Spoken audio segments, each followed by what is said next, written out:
Up until now, we've been dealing with capital expenditures which are tangible.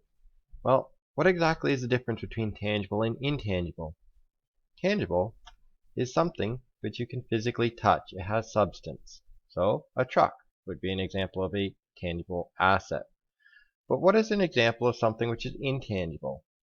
Well, it's something which doesn't have physical substance, yet it still has value. What exactly is an intangible asset? Well, we think about that a little bit more, and that's what we're going to discuss in this lesson.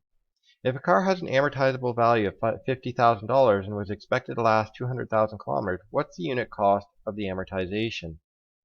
I encourage you to pause and try and complete this question.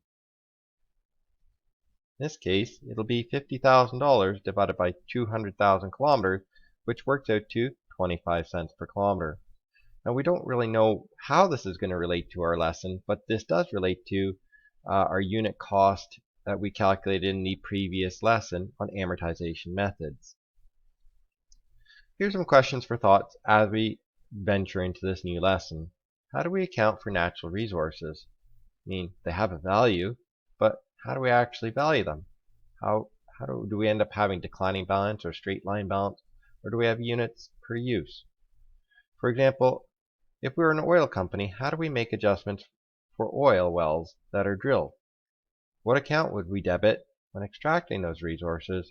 And lastly, how do we account for intangible assets such as copyrights, trademarks, and fees to defend these intangible assets? We're going to explore that in this lesson on natural resources and intangible assets. Let's start with natural resources. Generally, we apply units of activity method to calculate the extraction of resources. This is also the reason why we end up going through amortization methods before we get to this lesson, is because this is essentially just an extension. Similar calculation methods, except applied in a different way. Instead of debiting an expense, inventory is debited and accumulated amortization is credited. So let's take a look at an example. Land with an amortizable cost of $500,000 is estimated to contain 5 million barrels of oil. 200,000 barrels are extracted during the year. Journalize the extraction of oil for December 31st. So at this point, I'd encourage you to pause and try and do this question on your own. What do you think is going to happen? What are you going to debit? What are you going to credit? To begin, we're going to need to calculate what is the unit cost to drill out one of those barrels. So let's take a look at that. The unit cost of oil will be our cost, $500,000, divided by the total number of barrels that we have in the ground. In this case, 5 million. This works out to 10 cents per barrel. So how many barrels did we actually extract during the year? We extracted 200,000. So our calculations will be 200,000 times 10 cents, which should be $20,000 worth of oil was extracted.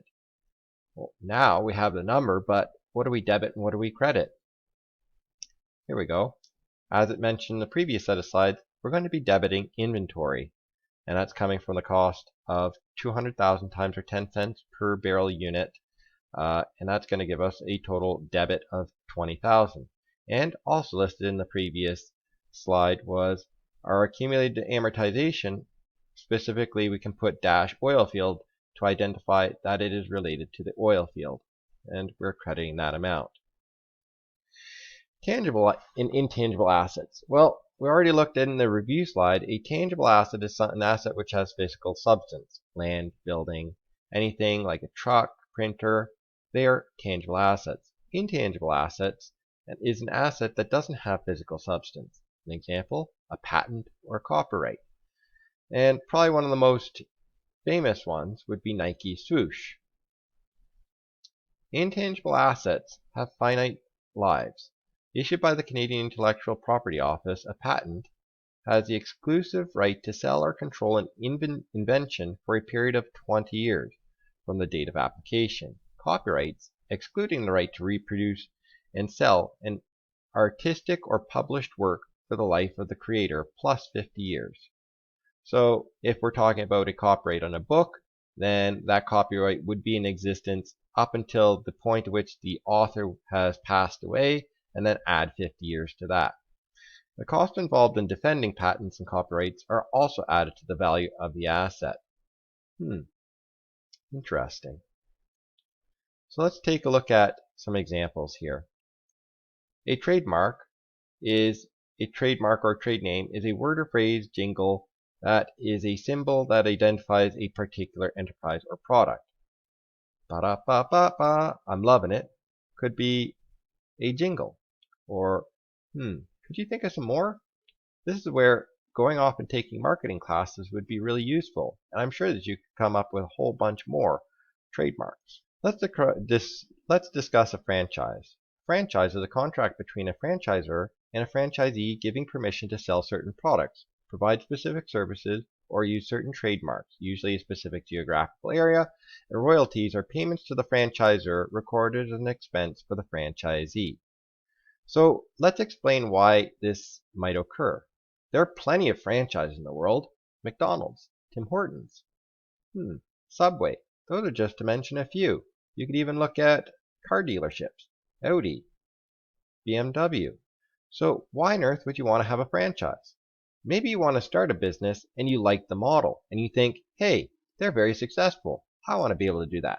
The drawback of a franchise is they can be very, very expensive.